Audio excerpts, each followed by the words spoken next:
Namaskar and a very warm welcome to this edition of COVID Live program. Let's talk health, onco and hematology queries. I'm Nidhi Kumar and you're watching India Science. Well, India's cumulative COVID-19 vaccination coverage exceeds 195 crores. India reported 8,084 new COVID cases. More than 11.7 lakh vaccine doses have been administered in the last 24 hours and the recovery rate currently stands at 98.68%.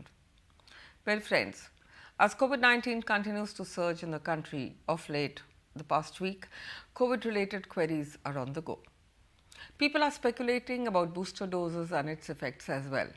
And in this program, we take your questions from Facebook and YouTube Live. And today, we're joined by the very well known Dr. Prashant Mehta, MDDM at the All India Institute of Medical Sciences, Delhi, Senior Consultant and Head Department of Medical Oncology and Hematology at BMT, Asian Institute of Medical Sciences, Faridabad. Many thanks for joining us. Namaste and welcome to India Science.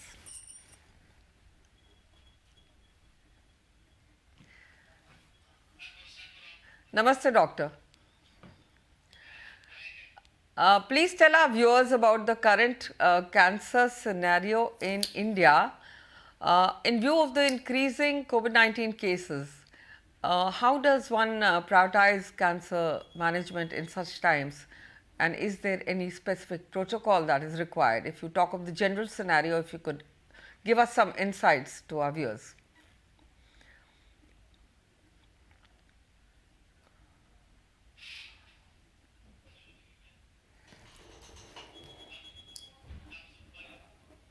Hello, doctor. Can you hear me? I think you're on mute, Doctor Prashant.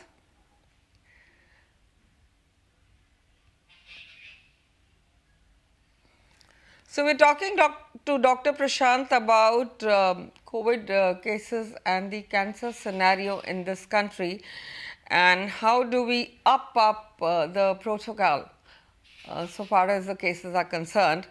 And now that COVID-19 vaccination coverage exceeds 195 crores, what are India's priorities?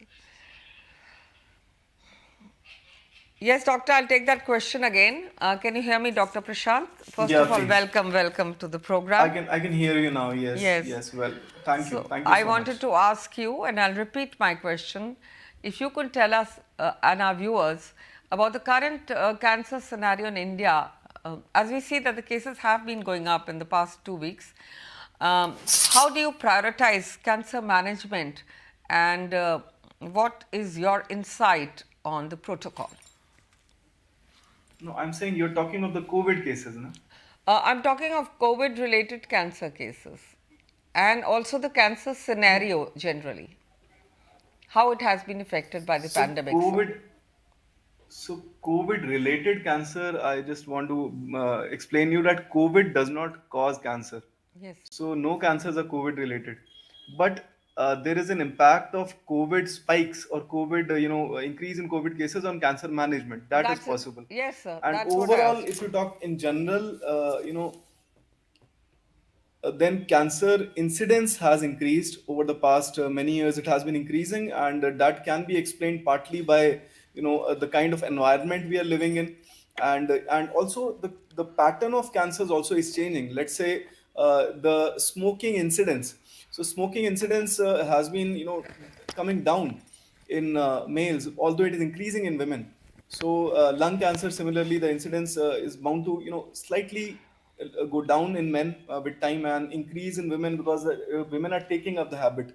And also when you talk of cancers like which are related to menstrual hygiene and HPV, like cervical cancer, in some of the rural population where the cervical cancer screening has been increasing, the incidence of cervical cancer is going down, and the other cancers are taking precedence here. So overall, if you ask me, the cancer incidence is increasing, but there is a difference in the dynamics with respect to the type of cancer and the screening strategies which are in place, and also the various lifestyle habits which are in place. Like for example, obesity has been increasing. So cancers which are uh, related to obesity or sedentary lifestyle or lack of physical activity, cancer related to metabolic effects of food and types of food which are rich in fat, they are increasing. Like you could say cancers of the hepatobiliary tract, they are still increasing, and they are related to your lifestyle and your food habits also, partially. And some cancers which are related to environmental pollution, or the way we intake of more of red meat and less of fiber in our diet, they will also increase, because cancers like colorectal cancer, they are related to intake of red meat and less of fiber in our diet. Yes, doctor. And you just mentioned a few dynamics that had been changing, and you mentioned that lung cancer is now more prevalent in women. Um, I'd like to now ask you, what are the common cancers that you see in your practice in male and female? Um, if you could specify these. Yeah. So in men, the types of cancer which are common are head and neck cancer, which are related to tobacco use, lung cancer, prostate cancer, gallbladder cancer, and lymphomas also are common in men. These, you could say, these are four or five top cancers, and there can be variations in in every 3 to 5 years there can be a slight change in the various top five cancers which are affecting men, but these are common. And other cancers, the cancers in women which are most common are breast cancer, cervical cancer, ovarian cancer, uterine cancer, and also gallbladder cancer. These are quite prevalent in women. And out of these, in the urban population, you could say that breast cancer is more prevalent than cervical cancer. In the rural setting, cervical cancer takes precedence, and it is more common generally than breast cancer. Right, doctor. If you can throw some light on cancer screening and early detection, it would be very beneficial for So the you viewers who had are you watching. had one more question, I think, relating COVID. So you had specifically asked what is the impact of COVID rising cases on cancer management. So I would like to touch upon that also. In the first and second wave of COVID, in the initial waves of COVID, there was a lot of impact of COVID on cancer management, and it was we were troubled actually, and people were not able to reach out to us for treatment. But in the third wave, and in now right now, in the slow, the smaller spikes are happening. It is not impacting cancer management in our part of the country at least, and people are able to reach out to us.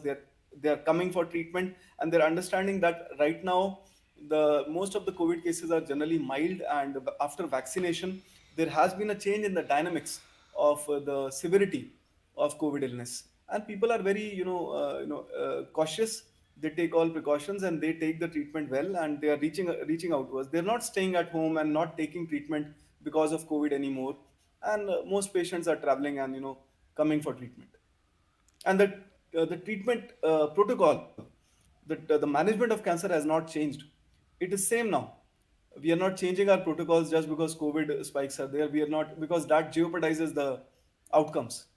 So we are not changing our protocols. Right, doctor. Then I also requested you to throw some light on screening of cancer cases. What is the procedure? What all is involved, both for men and women? If you could specify that. So screening, there are some cancers which benefit from screening, and the most common and most important cancer in women which benefits from screening is breast cancer, and there is cervical cancer.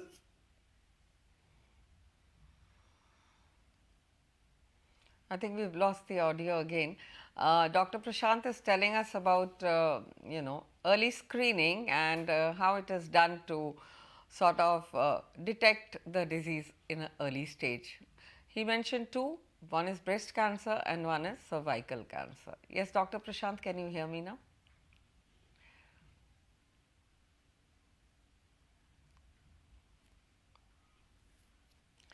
So, viewers, Dr. Prashant. Mammogram. Yes, yes. Yeah. So mammogram is the test recommended for most women once in a year for early detection of breast cancer. But there are certain situations where mammogram may not suffice, and these are situations where there is a mutation or familial predisposition to cancer, and there are some mutations called BRCA1 and BRCA2 mutations. So if there is a familial clustering of cases of cancer, then hereditary or genetic testing is recommended, and this has to be done after discussion with a oncologist or a genetic counselor in India. And thereafter there are changes in the recommendation. So mammogram does not suffice for patients who have a BRCA mutation. For them, an MRI of breast once in a year, and generally that is started at an earlier age, maybe around 30 years of age, and generally 10 years earlier than you have had the youngest cancer in the family. So that's when we start screening with an MRI every year. And also awareness of the breast and breast self examination is something we recommend. And the women should be aware of any changes happening in the breast. There is a specific way of doing a breast self examination, and it's available on online also. People can check at how to do it, and they can do it in a proper way. And also clinical breast examination once in a year is recommended for these women. So this is regarding breast cancer. But for cervical cancer, there is a very simple test called pap smear, and all women with the in the childbearing age, they should undergo pap smear test at least once in 2 years or once in 3 years at least. And once they are it's a very simple test done in the clinic, and it can be done by a gynecologist or some of the healthcare workers in the rural areas also. And it's a simple test to look at changes which happen in the mucosa because of a virus called human papilloma virus. So that takes me to a point regarding HPV vaccination. And I have come to know that the Indian government is very now keen on having probably HPV vaccination as a part of our national immunization schedule also. Maybe that there come a time when HPV vaccination may become mandatory, and I think it would be a welcome step because prevention is better than cure always. And HPV vaccination can actually bring down the incidence of the one of the most common women cancers in India. So Uh, I think I lost the audio. no, no, no. We could hear you. So, if you could tell us about smoking and about So tobacco if you can hear related. me, I'll continue. Absolutely, please. We also want So, to know for. HPV vaccination is important, as I said, and for cervical cancer, there are other strategies of screening also, like HPV testing, the testing for the virus, that is also available, and that can also be considered. And this is generally a regular checkup, and it should be continued for a very long time, and even till old age. And it is very useful and prevents prevents a bad cancer, which has the treatment is very difficult. So breast and cervical cancer, as I said, two most common cancers, women which can be prevented by screening, and early detected by screening and prevented by taking the HPV vaccine, which is now available and might become a part of our immunization schedule also. What So other about. things which can be done, and for males, for men specifically, so there is a type of cancer known as colorectal cancer or colon cancer, which is in the large intestine in men, and there is a recommendation for screening after 50 years of age, also at a younger age in people who have a family history of such a cancer and have certain mutations, certain syndromes. They need to be screened earlier. And after 50 years of age, once in 10 years, a colonoscopy test is recommended for men. Uh, and also, there's a test called fecal occult blood, or FOBT, and or stool occult blood, that is recommended after the age of 50 years, once in 10 years. And uh, the fecal occult blood test is once in 5 years, in conjunction with the sigmoidoscopy. And other cancers which can be screened in men are prostate cancer, that is generally done after the age of 40 years, and patients who have symptoms of a weak urinary stream, or post maturation dribbling, and a weak difficulty passing urination, difficulty starting urination. And for colon cancer, the screening actually is for both men and women, not only for men, but uh, both can benefit with the colon cancer screening. And people who have a mutation, a specific mutation which has to be tested in discussion with the genetic counselor and an oncologist. Is there the clustering, or there's a young patient who has a colon cancer in a family, the screening starts earlier, much earlier. There are also now tests of genetic studies of the stool, those are also available, and some other tests in the stool like immunochemical testing. All those are also now available. These can be considered if there are if the patient can or the family can access it easily and can afford it. These are also available. But I think for most patients, an occult blood testing and sigmoidoscopy is what we generally advise after the age of 50 years. Absolutely, doctor. I'd also like to add here. You mentioned lung cancer. So, is So there I think any, now you should connect the audio with. sir? Can you hear me?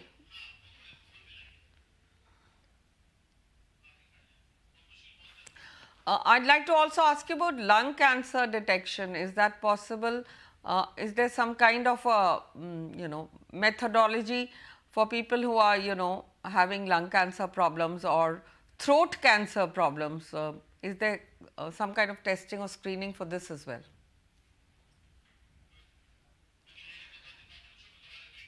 I'm repeating the question, doctor. Can you hear me now? Yeah, I can hear you. Yes, please. I wanted to request you to also throw some light on throat cancer because a lot of queries are coming up. We'll be taking the YouTube questions. Is there some kind Okay, of screening fine. for that? So for throat cancer, generally there is no recommended or standard screening strategy which is done for the population. There is no population-based screening strategy for throat cancer, but yes, early detection can be done, and patients who have some high-risk lesions like leukoplakia or erythroplakia or whitish or reddish patches in the mouth, they can benefit with some screening and regular checking, ENT examination of the ear, nose, throat, by a head and neck a head and neck surgeon or by an oncologist. These can be done. And throat cancer is important because it's the tobacco related cancer, and 30% of all cancers are actually tobacco related. And head and neck cancers, they form the bulk of cancers in men, and very common, mostly related to smoke tobacco or sometimes chew tobacco. So these cancers, if detected at an early stage, they can be cured. But yes, the most important step here would be not taking up the habit and not consuming tobacco, because these cancers are quite disfiguring, and they also are difficult to treat because they compromise nutrition. People are their eating and their intake of food is compromised, and also it compromises the airway. Airway means the breathing apparatus. So sometimes people have to undergo major surgeries like removing the voice box, which is a part of your airway.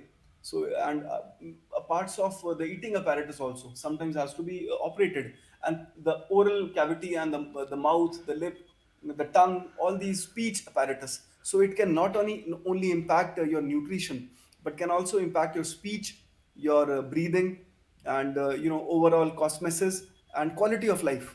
And all of these problems are of the head and neck cancer, not particularly throat cancer. But yes, we need to be very careful that we don't take up the habit of tobacco consumption, or if we have that habit, then we should immediately stop it, because head and neck cancers are quite disfiguring, and they are a major source of morbidity and mortality in India at present also. The treatment of throat cancer generally is multimodality, and in fact that is true for most cancers. And by multimodality treatment, I mean that treatment is done by not only surgery, but also chemotherapy and radiation. And there are certain strategies by which the voice box or larynx can be preserved. Those called laryngeal preservation strategies. And in those strategies, we treat with radiation and chemotherapy together, and try to save the voice box, and reserve surgery for a residual disease, or maybe a recurrence like a salvage surgery. And this kind of treatment for a voice box cancer can actually uh, you know uh, avoid a surgery, and it can preserve the larynx. So that is one way of treating throat cancer. But yes, for most patients we have to use all modalities generally. For most of the head and neck cancers, all three modalities generally used, except those which are early stage. So some of the early stage lesions in the anterior part of the oral cavity, like the mouth, the lip, the tongue, the oral part of the tongue, and the buccal mucosa, the cheeks, and the area of the tooth, the anterior tooth, in the part of the gums, and the area between the lip and the gums, and the area beneath the tongue. Those are amenable to surgery, and these can be operated. For early stage cancers, radiation and chemotherapy may be avoided, and for patients who have the cancer spread to the nodes, for the neck nodes, and who have larger tumors and a higher depth of invasion, they also require radiation.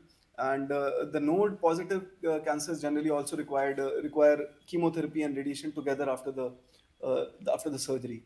So it's a multimodality treatment for throat and head and neck cancers. Very well I explained. hope Thank you I. so much. Yeah. My next question to you is from Shivam, and he's asking us on YouTube, what is hepatopancreatobiliary cancer?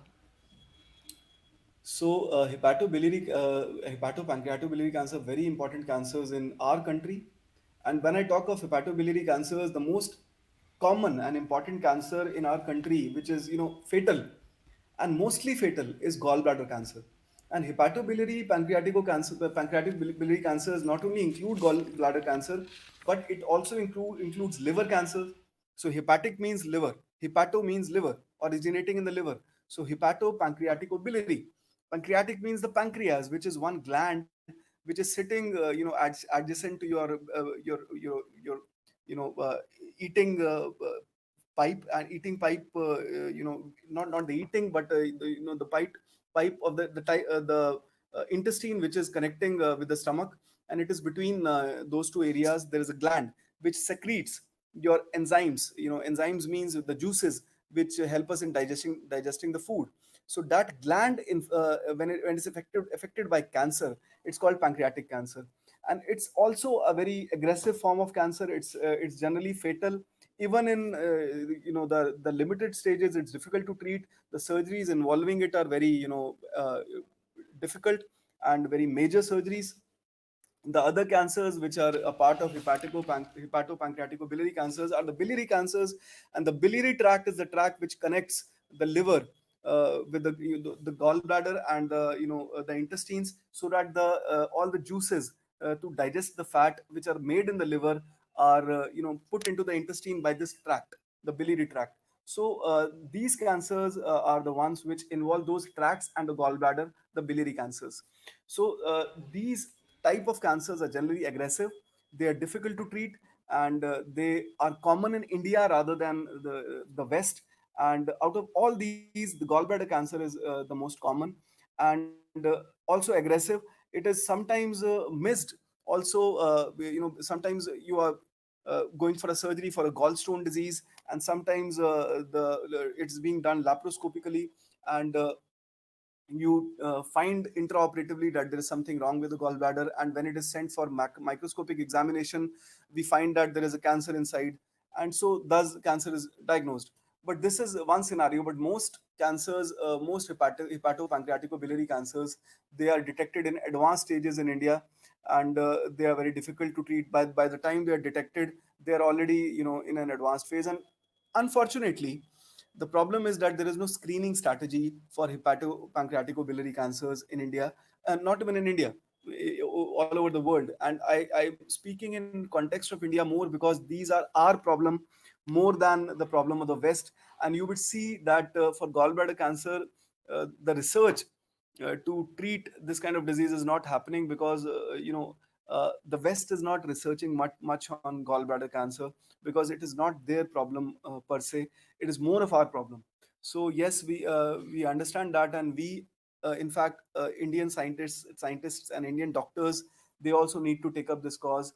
And coming to patients, any symptoms pertaining to the abdomen, even non-specific symptoms, abdominal pain, any lump in the abdomen, and having jaundice, पीलिया बोलते हैं जिसको हिंदी में, all these symptoms can be of hepatopancreaticobiliary cancers. Loss of weight, loss of appetite, and sometimes itching of the skin, and passage of pale stools, and all these can be symptoms of biliary cancers. So all these have to be taken seriously, and you must at once visit your physician and consider proper management for these cancers, because in advanced stage all of these are incurable and the survival is very poor. the only, from treatment point of view, there have been some advances in the treatment in pancreaticobiliary cancers. For pancreatic cancer, the chemotherapy, there have been some advances, like regimens like folfirinox. The outcome has improved.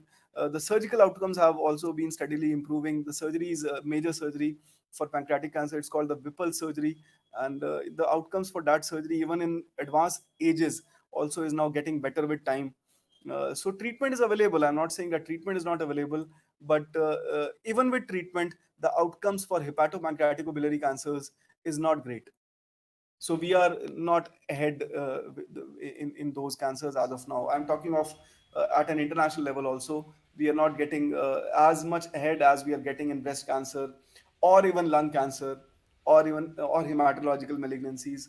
Hepatopancreaticobiliary cancer stays like a most difficult zone right now for oncology. Yes, doctor. Now, my next question comes from Himachal Pradesh. Balli wants to know, it's on YouTube, is chemotherapy mandatory after surgery for colon cancer, and can it be painful? So you asked me chemotherapy mandatory for surgery. Okay. So after surgery. So for colon cancer, no, chemotherapy is not mandatory for all patients. For stage 1 and stage 2 colon cancer, generally it is not mandatory. There are some tests which are done for stage 2 colon cancer. It's called microsatellite instability. So based on that, chemotherapy decision can be taken. But for stage 1, chemotherapy is not mandatory for colon cancer. So simply put, your answer is that it's not mandatory for everyone.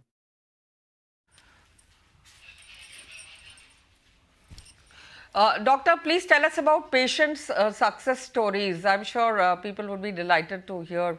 There have been numerous articles that I read on your website. If you could share a few. So there are many success stories. Actually, I don't know which one to pick up. So we have been able to treat stage 4 colon cancer and cure it. And as per the actually the National Medical Commission ethics, ethical guidelines, now they can't, they don't let me, or they don't want that I should boast of those stories. I can't boast, but I can just use it for your inspiration actually. So yes, there are many success stories, and patients of stage 4 cancer can also have a long life now. And the blood cancers, they can be, even relapsed blood cancers, they can be adequately addressed. Yes, sir. Um, So I think I got lost the audio, but I'll continue if you can hear me. yes, yes. So advanced blood cancers, which can be treated with chemotherapy or targeted treatment, and also bone marrow transplant can cure many of these refractory cancers. So there are many success stories. I cannot tell you named stories, but yes, I if I talk of some, then there was a about a young male, about 40-year-old, who presented to us few years back with stage 4 colorectal cancer, and we found